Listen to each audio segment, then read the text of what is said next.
ಮಾಡ್ತಾ ಇದ್ದಾರೆ, ಕ್ಲೀನಿಂಗ್ ಇದೆ. ಮಾನ್ಯ ಉಪಲೋಕಾಯುಕ್ತ ಸಾಹೇಬರು ಬಡೀಂದ್ರ ಸರ್ ಅವರು ಚಿಕ್ಕಬಳ್ಳಾಪುರದ ಜಿಲ್ಲಾಡಳಿತ ಭವನದಲ್ಲಿ ಕುಂದುಕೊರತೆಗಳ ಸಭೆಯನ್ನು ಮಾಡಿದ್ದಾರೆ. ಆ ಸಂದರ್ಭದಲ್ಲಿ ಈ ಮಾರ್ಕೆಟ್ ಬಗ್ಗೆ ಒಂದು ಕಂಪ್ಲೇಂಟು ಬಂದಿರೋದು. ಶ್ರೀ ಸುಧಾಕರ್ ಅವರೇ ಈ ಕಂಪ್ಲೇಂಟನ್ನು ಕೊಟ್ಟಿದ್ದು. ಆ ಕೊಟ್ಟ ಮೇರೆಗೆ ಅವತ್ತಿನ ದಿನ ಆಯುಕ್ತರು, ಪೌರಾಯುಕ್ತರನ್ನು ಮತ್ತು ಸುಧಾಕರ್ ಅವರನ್ನು ಇಬ್ಬರನ್ನು ಕೂಡ ಕರೆಸಿ ಅಲ್ಲಿ ಇದ್ರ ಬಗ್ಗೆ ಕ್ರಮ ಏನಾಗಿದೆ, ಕಂಪ್ಲೇಂಟ್ ಕೊಟ್ಟ ಕ್ರಮ ಏನಾಗಿದೆ ಅಂತೇಳಿ ಸೂಚನೆ ಕೊಟ್ಟರು. ಆದರೆ ಅವತ್ತಿನ ದಿನ ಇವರು ಕೊಟ್ಟಂಥ ಉತ್ತರಕ್ಕೆ ಸುಧಾಕರ್ ಅವರು ಅಸಮಾಧಾನ ವ್ಯಕ್ತಪಡಿಸಿದ್ರು. ಹಾಗಾಗಿ ಖುದ್ದು ಭೇಟಿ ಕೊಟ್ಟು, ಡಿ ಸಿ ಅವರು ಖುದ್ದು ಭೇಟಿ ಕೊಟ್ಟು ಆಗಿರ್ತಕ್ಕಂಥ ಕಾಮಗಾರಿ ಬಗ್ಗೆ ಏನು ಸಮಸ್ಯೆ ಇದೆ ಅದನ್ನು ಪರಿಶೀಲನೆ ಮಾಡಿ ವರದಿ ಕೊಡಬೇಕು ಅಂತ ಹೇಳಿ, ಆ ನಿಮಿತ್ತವಾಗಿ ಇವತ್ತು ಇದನ್ನು ಖುದ್ದು ಪರಿಶೀಲನೆ ಮಾಡಬೇಕು ಅಂತ ಹೇಳಿಬಿಟ್ಟು ನಾನಿವತ್ತು ಇಲ್ಲಿ ಭೇಟಿ ಕೊಟ್ಟಿದ್ದೀನಿ. ಭೇಟಿ ಕೊಟ್ಟು ನೋಡಿದಾಗ ಹಲವಾರು ಸಮಸ್ಯೆಗಳು ಇರೋದು ಕಂಡು ಬಂದಿದೆ. ಇದು ನಗರಸಭೆಯ ಹೂವು, ಹಣ್ಣಿನ ಮತ್ತು ತರಕಾರಿ ಮಾರುಕಟ್ಟೆ 3 ಫ್ಲೋರ್ಸ್ ಇದೆ. ಒಳಗಡೆ ಹತ್ತಿ ನೋಡಿದಾಗ ಭಾಳಷ್ಟು ಬೆಳಕಿನ ವ್ಯವಸ್ಥೆ ಇಲ್ಲ, ಬೆಳಕು ತುಂಬ ಕತ್ಲು ಕವಿದೆ. ಪವರ್ ಇಲ್ಲ ಅಂದ್ರೂ ಸ್ಟೆಪ್ಸನ್ನು ಹತ್ತಲಿಕ್ಕೆ ಆಗಲಿ ಇಳಿಲಿಕ್ಕೆ ಆಗಲಿ ಆಗ್ತಾಯಿಲ್ಲ. ಅದಕ್ಕೆ ಸೂಚನೆ ಕೊಟ್ಟಿದ್ದೀನಿ. ಎಲ್ಲೆಲ್ಲಿ ಬೆಳಕಿನ ವ್ಯವಸ್ಥೆ ಇಲ್ಲ ಅಂತ ಎಲ್ಲ ಕಡೆಯೂ ಕೂಡ ಬೆಳಕಿನ ವ್ಯವಸ್ಥೆಯನ್ನು ಮಾಡಿಕೊಡ್ರಿ ಅಂತ ಹೇಳಿದ್ದೀನಿ. ಮೇಲೆ ಶೀಟ್ಗಳು ಆರೋಗ್ತಿತ್ತು ಅಂತ ಹೇಳಿದ್ದೀನಿ. ಆ ಶೀಟ್ಗಳೆಲ್ಲ ಮಳೆ ಗಾಳಿ ಈಗ ಅದನ್ನು ಸರಿಪಡಿಸಿ ಬಿಗಿ ಬಂದೋಬಸ್ತ್ ಮಾಡಿದ್ದಾರೆ ಅಂತ ಹೇಳ್ತಾ ಇದ್ದಾರೆ. ಆದರೂ ಕೂಡ ಸುಧಾಕರ್ ಅವರು ಜೋರಾದ ಗಾಳಿ ಬೀಸಿದರೆ ಮತ್ತು ಕಿತ್ತೋಗುತ್ತೆ ಸರ್ ಅಂತ ಅವ್ರು ಹೇಳ್ತಾ ಇದ್ದಾರೆ. ಹಾಗಾಗಿ ಅದು ನೋಡೋಣ. ಈಗೆಲ್ಲ ಅವರು ಭದ್ರಪಡಿಸಿದ್ದೀವಿ ಅಂತ ಹೇಳ್ತಾ ಇದ್ದಾರೆ.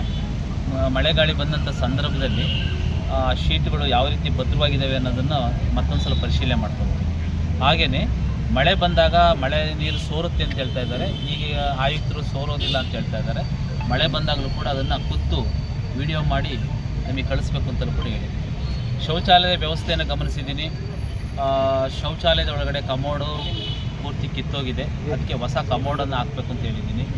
ಹಾಗೂ ಯೂರಿನಲ್ ಯೂನಿಟ್ಸು 2 ಇದ್ದಾವೆ. ಅಲ್ಲೂ ಕೂಡ ಸಾರ್ವಜನಿಕರು ಬಳಕೆ ಮಾಡಿದ ಮೇಲೆ ಆ ಪೈಪ್ನೆಲ್ಲ ಕೀಳ್ತಾ ಇದ್ದಾರೆ ಅನ್ನೋದು ಒಂದು ಕಂಪ್ಲೇಂಟ್ ಇದೆ. ಅದಕ್ಕೆ ಸಾರ್ವಜನಿಕರಲ್ಲೂ ಕೂಡ ಕೇಳೋದೇನಪ್ಪ ಅಂದರೆ, ಬಳಸಿದ ಮೇಲೆ ಅದನ್ನು ಸಮರ್ಪಕವಾಗಿ ಇಟ್ಕೊಳ್ಳೋಂಥದ್ದು ನಮ್ಮ ನಾಗರಿಕರ ಜವಾಬ್ದಾರಿ. ಹಾಗಾಗಿ ಅಲ್ಲಿ ಕೂಡ ಅಷ್ಟೇ ಒಳಗಡೆನೂ ಬೆಳಕಿಲ್ಲ, ಅಲ್ಲೂ ಕೂಡ ಲೈಟ್ ವ್ಯವಸ್ಥೆ ಆಗಬೇಕು. ಒಂದು ಬೆಳಕಿನ ವ್ಯವಸ್ಥೆಗೆ ಒಂದು ಕಿಟಕಿ ಇಡಿ ಅಂತಲೂ ಕೂಡ ಹೇಳಿದ್ದೀನಿ. ಏಕೆಂದರೆ ಫ್ರೆಶ್ ಏರು ವೆಂಟಿಲೇಷನ್ ಇದ್ದರೆ ಸ್ವಲ್ಪ ಸ್ಮೆಲ್ಗಿಲ್ಲ ಏನು ಇರೋದಿಲ್ಲ. ಹೊರಭಾಗದಲ್ಲಿ ಶೌಚಾಲಯಕ್ಕೆ ಹೋಗಿ ಬಂದಮೇಲೆ ಕೈ ತೊಳಿಲಿಕ್ಕೆ ನೀರಿಲ್ಲ. ಹಾಗಾಗಿ ಹೊರಭಾಗದಲ್ಲಿ ಒಂದು ಬೇಸಿನ್ ಇಟ್ಟು, ವಾಶ್ ಬೇಸಿನ್ ಇಟ್ಟು ಅಲ್ಲೊಂದು ಮಿರರ್ ಹಾಕಬೇಕು, ಒಂದು ವಾಶ್ ಬೇಸಿನ್ ಇಡಬೇಕು, ಕೈ ತೊಳೆಯೋ ಒಂದು ವ್ಯವಸ್ಥೆ ಮಾಡಿರಿ ಅಂತಲೂ ಕೂಡ ಹೇಳಿದ್ದೀನಿ.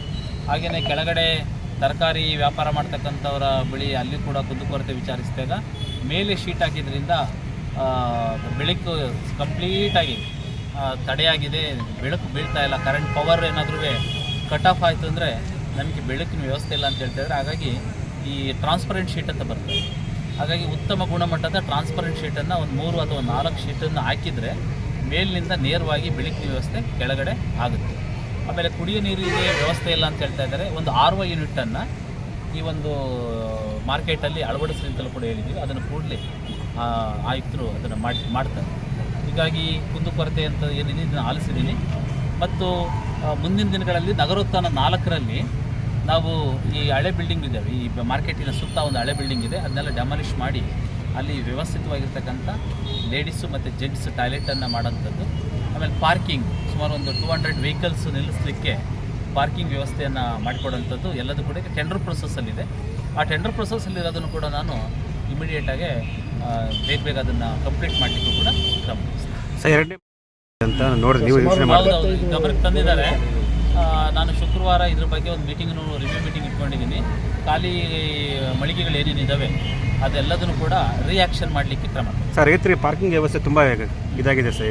ಇಲ್ಲಿ ಈಗ ಪಾರ್ಕಿಂಗ್ ಸಮಸ್ಯೆ ಅಂದರೆ ಹಳೇದು ಏನು ಬಿಲ್ಡಿಂಗ್ಸ್ ಇದೆಯಲ್ಲ, ಹಳೇದು ಅದನ್ನು ಡೆಮಾಲಿಷ್ ಮಾಡಿ ಆ ಜಾಗದಲ್ಲಿ ಪಾರ್ಕಿಂಗ್ ಮಾಡಬೇಕು ಅಂತ ಇರ್ತಕ್ಕಂಥದ್ದು.